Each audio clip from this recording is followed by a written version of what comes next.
welcome everyone. As I've already mentioned in my previous videos, Off the Grid is now finally available for the public and mainstream influencers are streaming it non-stop on YouTube. Now that the NDA is finally lifted, I can also show you some in-game footage. In this video, you'll learn exactly what Off the Grid is, how to best start as a beginner, the best starting loadout, some in-game play footage and much more. So if you don't want to miss out, stick with me until the end of the video. First off, what is Off the Grid? Off the Grid is an extraction battle royale shooter which combines elements from games like Warzone and Tarkov. What makes it special is the ability to extract weapons and items from hexes, which are cubes found in the game and can be looted from boxes scattered across the map. The special thing here is to mention that you will truly own these items as they are on the blockchain and you are able to sell them on the marketplace to other players. I've marked these places on the map where you can most often find these cubes in the game. These are generally found near extractors, which allow you to extract the cubes. Once you place a cube in an extractor, a countdown begins and you'll need to defend it from other players who will try to steal it from you. The cubes come in 4 rarities: common, uncommon, rare and epic, and can contain cyber limbs or weapons which you can open after the game if you manage to extract them. The thrill of finding epic hexes and successfully extracting them is unmatched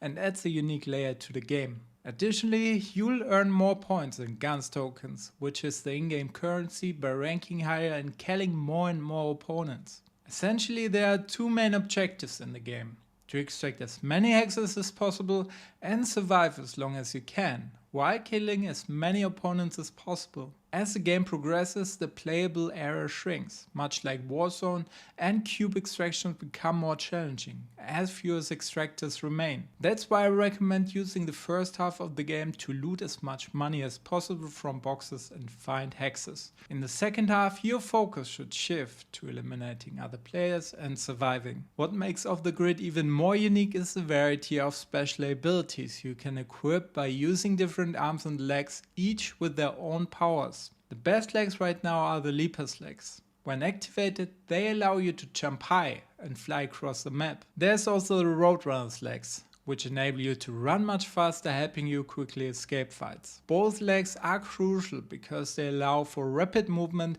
which is key to survival in the game. For arms, there are many abilities to choose from, but the most important ones in my opinion are the hookshot and the paralyzer. The hookshot lets you shoot a grappling hook at a surface, pulling you towards it, kind of like Spider-Man. This ability is crucial for moving quickly around the map. The paralyzer, on the other hand, is currently the strongest ability in the game. It allows you to see enemies through walls, display their health bars and shoot an electromagnetic field that stuns them, giving you time to finish them off. I'll show you how to use it effectively in the gameplay section at the end of the video. Now that you know what Off the Grid is, let's talk about how you can best start as a beginner. In your first days, it's really important to practice moving quickly across the map. You should definitely spend time learning how to use zip lines, fly between them and combine your special abilities like the hookshot arm with either the Leaper or Roadrunner's legs.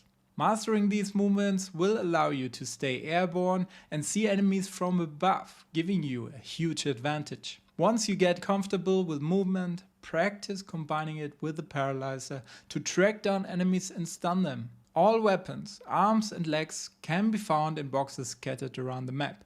Just open the boxes and equip yourself with your preferred abilities. However, you won't own these items unless you extract them from hexes in the game or buy them on the marketplace. At the beginning, it might be hard to extract the specific items you want to own and use in your personal loadout, like the paralyzer, and it may take a while before you make your first kills and earn some guns token. To get a head start, I recommend purchasing a 1-month Battle Pass subscription, which will give you 500 guns tokens. You can use these tokens then to buy items on the marketplace and equip them in your personal loadout. Don't forget, you'll be able to sell them again at any point in time as you own them, so don't worry. Having your personal loadout, which you can order in game, gives you a small but significant advantage. Here's what I suggest for beginners. As a primary weapon, I would recommend a Castro sniper with a 3 times advantage combat scope.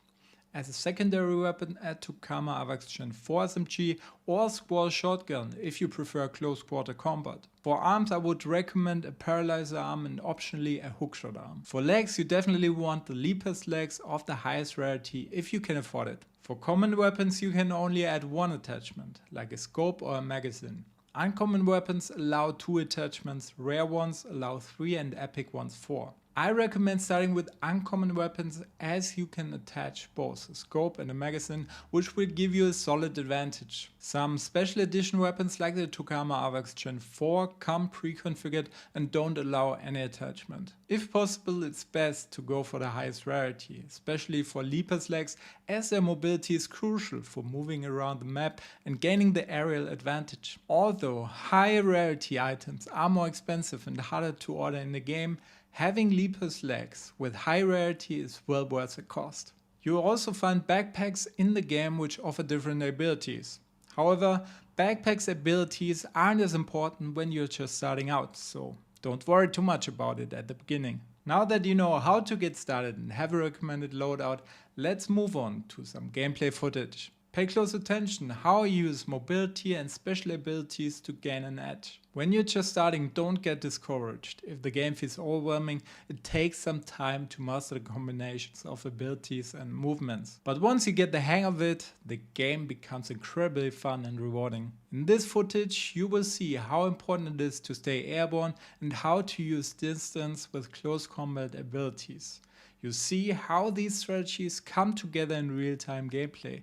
So let's jump into it and take a look at some in-game action and loadout I've discussed.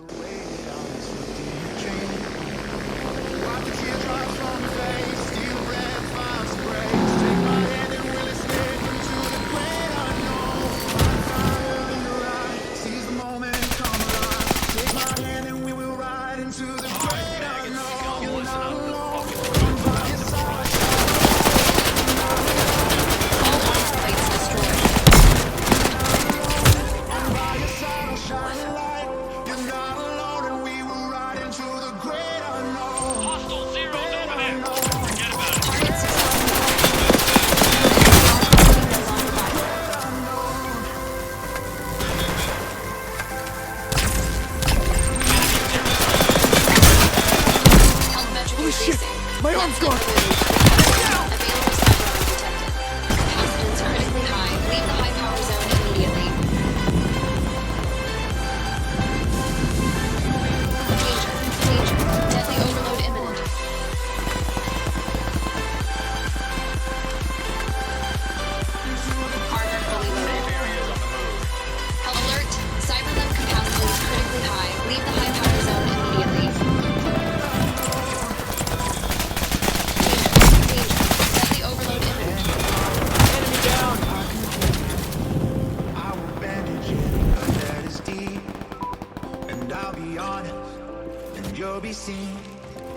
Armor fully stocked. Vital signs improving. Alert! Cyberlimb capacitance critically high. Leave the high power zone immediately.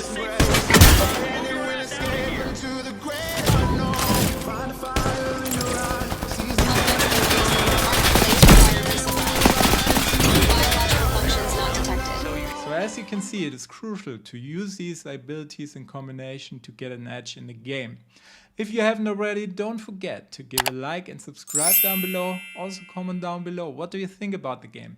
Have you played it already and what are your thoughts about it? Let me know in the comments down below. See you until the next time, your Cryptocat-Guru.